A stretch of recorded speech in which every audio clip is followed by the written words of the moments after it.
the road racers have been using data probably for longer with training. What do you think us gravity riders can learn from them if we start trying to tie that sort of piece of the puzzle together? Yeah.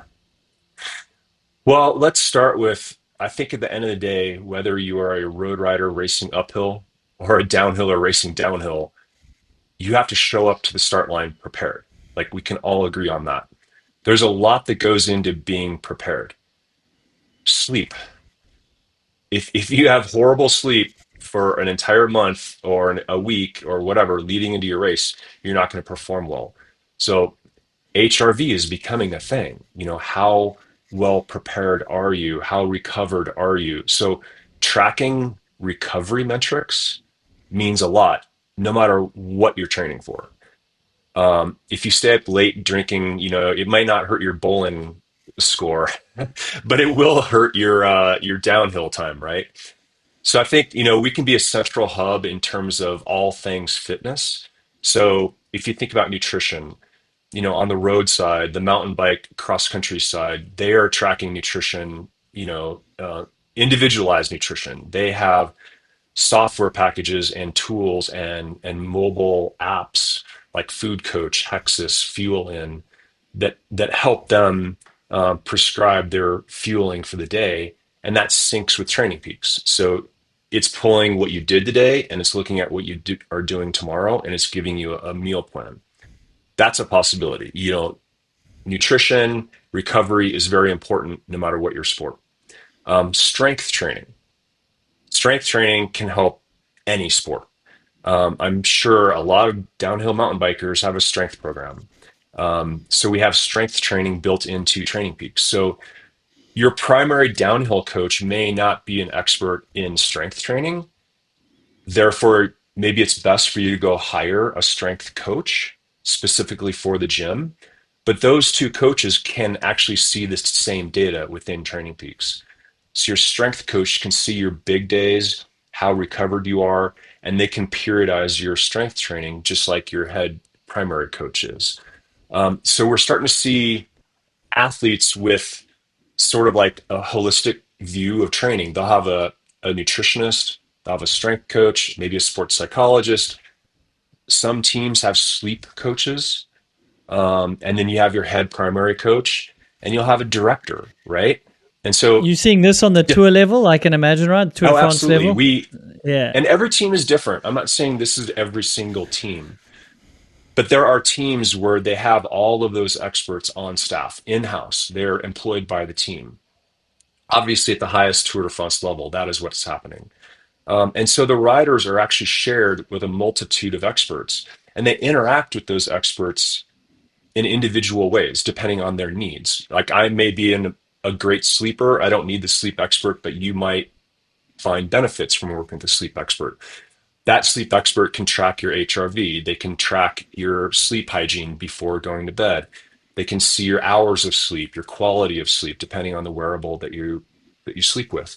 And comments. We've been talking a lot about data, but your mood, motivation, stress level, soreness level, that we call those daily metrics in Training Peaks. So right on the mobile app in the morning, you can put in my mood, my motivation, my soreness, whatever your coach might want to get from you. That is incredibly powerful data. It's not objective, but it's the subjective data oftentimes should overweigh the objective, workout of the day. If you feel horrible, crappy, low motivation, mood, stress, etc., you probably shouldn't do that really hard workout today, right? So it's kind of like the more elite you get, the more the plan changes. There may be a roadmap leading up to the next World Cup, but depending on your own individual recovery profile, oftentimes the professional elite athlete is working with their coach to make those micro adjustments every single day, and they have that communication back and forth every day. So most of that communication can be handled through Training Peaks. There is obviously folks are using WhatsApp and phone calls. Like we shouldn't replace the voicemail or the phone call with your coach or the in-person meeting with your coach. But a lot of that data and communications can be handled through TrainingPeaks. Much like we have a lot of motocross, teams on TrainingPeaks, and motocross obviously is a very demanding sport, and so they're adopting, fitness coaching, big time. The biggest motocross teams have in-house coaches, fitness coaches, to help them better prepare. So there's a lot of things that can be untapped that don't have to do with the line you took in the third turn, right? Um, there's probably better software to look at in terms of your times and what exit speed you had out of the third turn versus the entry of the fourth turn. Um, but yet everything leading up to the race, that's where a lot of training peaks can come into play. So yeah, I see a lot of advantages there, and a lot on. I think there's a lot to be untapped on the psychological side. The cognitive load, the quick decision making. You have plan A, B, C, depending on the weather, how the track changes over time, over the weekend. You have different, I guess, strategies and how to make those quick decisions in the moment. Obviously reaction time is everything for your sport. So I think there's a lot to be untapped in terms of like on the cognitive side and the neuroscience side has still a lot to be untapped.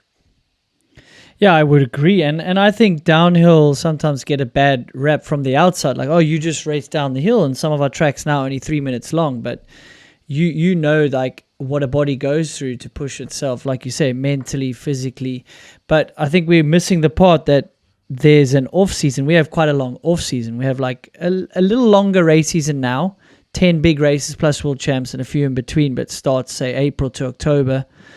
But we've got 4 or 5 months of preseason, and that's where the Right. coaches are using Training Peak, and that's where all the gains can be made. Like, you need to have done that by the time you get to the first race. You can't do a crazy amount of work in the season if you're racing a lot, right? And that's Yeah. the periodization that comes in, and I think we can learn from the roadies in terms of like they are more professional. There is more budget. They are sacrificing potentially more, and that's where there's this like downhill's super interesting because it's the adrenaline junkies and the ADHD people that it kind of draws in.